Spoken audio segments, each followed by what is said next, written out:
¿Dónde está la mancha más alegre? Buenas noches, Isabelita Martínez, la gente maravillosa de Huancayo. Hoy te espera para bailar y gozar.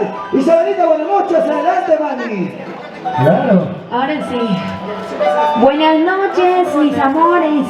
¿Cómo le están pasando esta bonita noche? ¿Dónde están los recién casaditos? A ver, yo quiero ver aquí a mi lado bailar con ellos. ¿Dónde está la machita más alegre? Él va a hacer show abajo. ¿Dónde está la mancha más alegre? Que me levanta el bracito, la machita más alegre. ¿Dónde están las mujeres solteras? Porque aquí nosotros llegamos con la calidad de siempre. Claro. La única suma guaita de Tayacán y Isabelita Martínez. Y los internacionales hermanos Aguirre. Claro. Para bailar, para gozar y así conquistar a tu corazón, amor mío. No va a ser. A ver, ¿dónde están las mamitas lindas que están tomando esta bonita noche? ¡Huancayo! ¡Arriba las mamitas! Isabelita, yo quiero preguntar, ¿dónde están los tomadores? Ajá. ¿Dónde están los tomadores, por favor? Los cerveceros, los que están tomando con su plata. La gente chelera. Claro. ¿Dónde están los cheleros, por favor? Levántame la cervecita. Ya pasó la lluvia, ya pasó la lluvia. ¿Pueden salir, por favor? Pasen adelante. Ya la lluvia pasó, por favor. Salgan de la guarida. ¿Dónde está Isabelita? Además, ¿qué pasó? un poquito más y ya sería de carnavales. Así es, por favor. Así que nos vamos a mojarnos toditos. O sea, ellos se mojan y nosotros nos mojamos también, Isabelita. Claro, como tiene que ser. A ver, la nochilla más alegre, más acasito, por favor. Ya no llueve, mira. Yo tengo demasiado calor y ustedes tienen frío. Claro. No va a ser. La manchita va a salir. Bueno, chicos, nosotros estamos con su de Tayacán. Sí. Internacionales, hermanos Aguirre. Los auténticos y originales. ¡Los internacionales! ¡Hermanos Aguirre!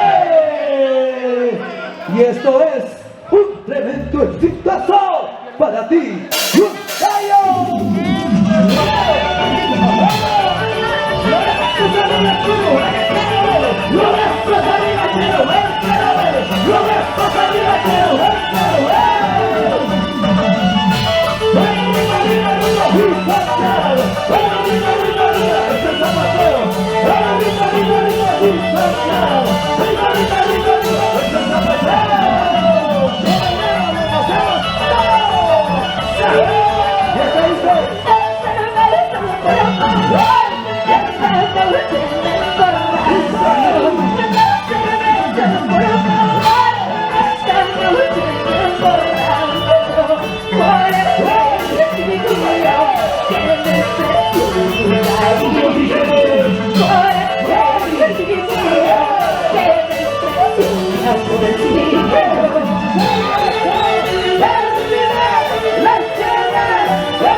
Arriba,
Ya quise ser